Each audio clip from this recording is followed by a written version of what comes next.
Coming up, the 76ers and Raptors go down to the wire in overtime, and the Celtics take care of business at home. This is Locked On Now NBA.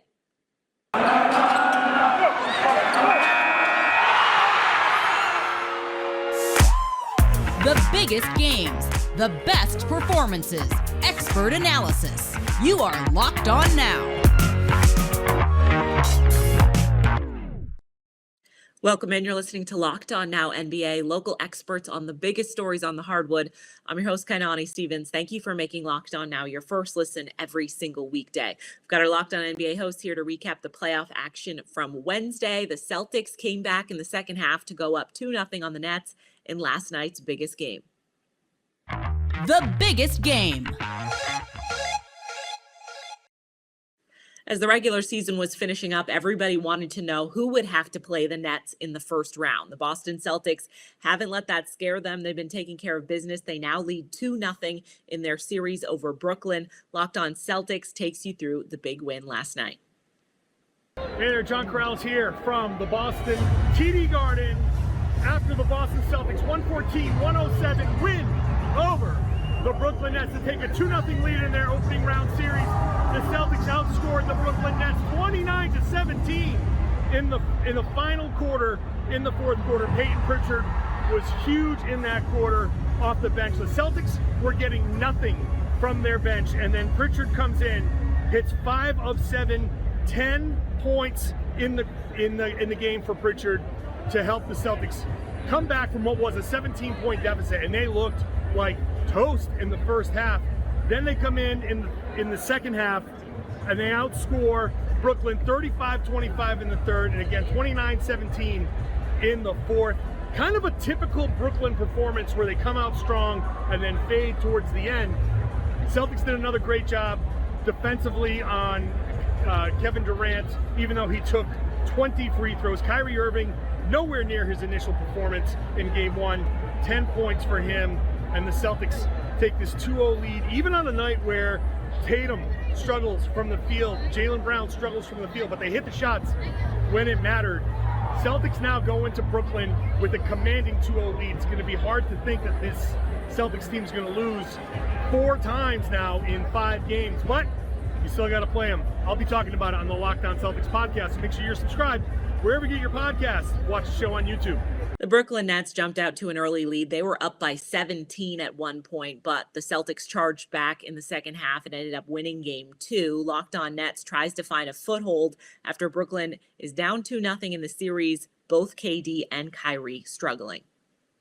Doug Norrie, Locked On Nets here, coming at you after the Nets drop game 2 to the Boston Celtics, 114-107.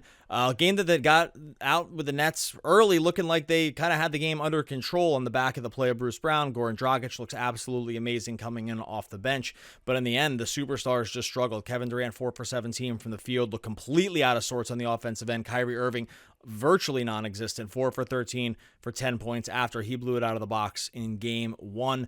This game, I know the Brooklyn Nets lost by 7. It felt like at times it could have been a much, much worse loss. This was a real struggle, especially in the second half. The Boston fans dialed it up. The Celtics just looked like they kind of started flying around the court in ways that the Nets couldn't deal with. The offense became nearly unmanageable for the Nets, and that was kind of the story for the game. Obviously, a disappointing outcome for Brooklyn. They fall in the series 2-0 going back to Barclays. We're going to be covering it all in Locked On Nets. Joel Embiid got to play hero in overtime for the 76ers to give them a 3-0 lead over Toronto. Locked On Raptors breaks down an absolutely heartbreaking finish for their fans. Welp. Sean Woodley here from Locked On Raptors to break down the Toronto Raptors' heartbreaking 104-101 overtime loss to the Philadelphia 76ers on, what day is it? Wednesday night here in Toronto. And look, it was a really, really tough way for the Raptors to go down 3-0 and all but end their season. Joel Embiid, huge turnaround three-pointer at the buzzer in overtime, left the Raptors with just 0.8 seconds to get a shot off, which they did not.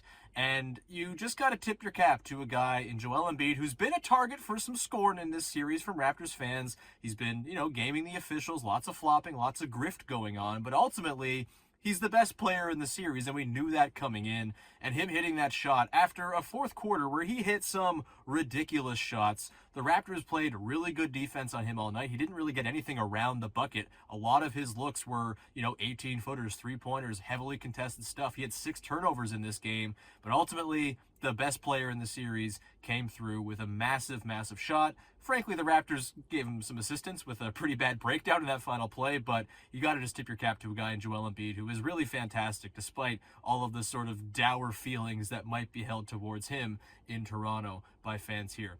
Ultimately for the Raptors, this is a bummer loss for sure.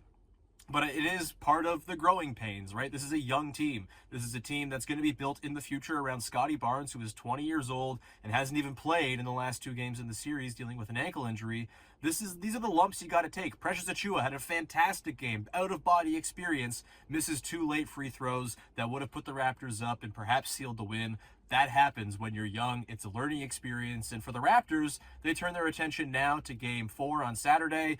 And yeah, they're probably not going to win this series, although Doc Rivers does have a habit of losing series, and he does not have a 3-0 choke job on his resume just yet. Maybe he will now. But either way, if the Raptors are going to be out in this series, if they're going to lose like history says they will, they still need to try to get as many games out of it as possible, because this is a learning season for the Raptors. This is a season about development, and the more you can get reps like they got tonight in that really tight game against the Sixers, the better off they're going to be for it in the long run.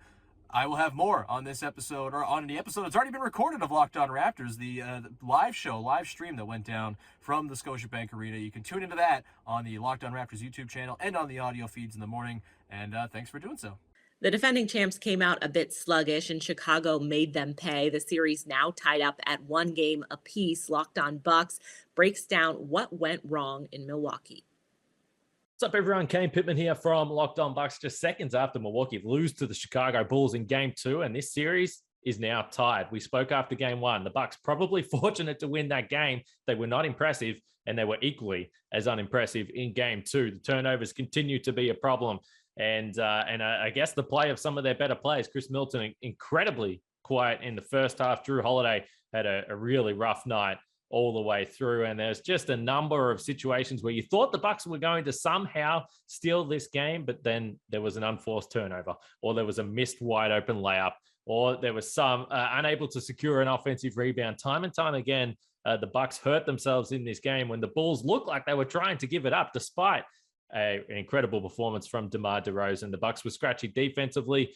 The finer points of their game are just not where they need to be if you want to win in the postseason right now. They are very fortunate to be 1-1 heading back to Chicago and not down 0-2. So this has got all the makings of a long series now. Perhaps not many people predicted this, but the Bucks are in a major, major fight. And maybe even more concerning is injuries to Chris Middleton and Bobby Portis, who left the game during Game 2. And we're unsure what their status will be moving forward. So Milwaukee have problems. There's no doubt about that. We're going to break it all down on the Locked On Bucks postgame show, wherever you get your podcasts, or on YouTube. That's all for this edition of Locked On Now NBA. Thank you for making Locked On Now your first listen every weekday. Make sure you check out Locked On NBA and your team's Locked On podcast too. I'm Kainani Stevens. This has been Locked On Now.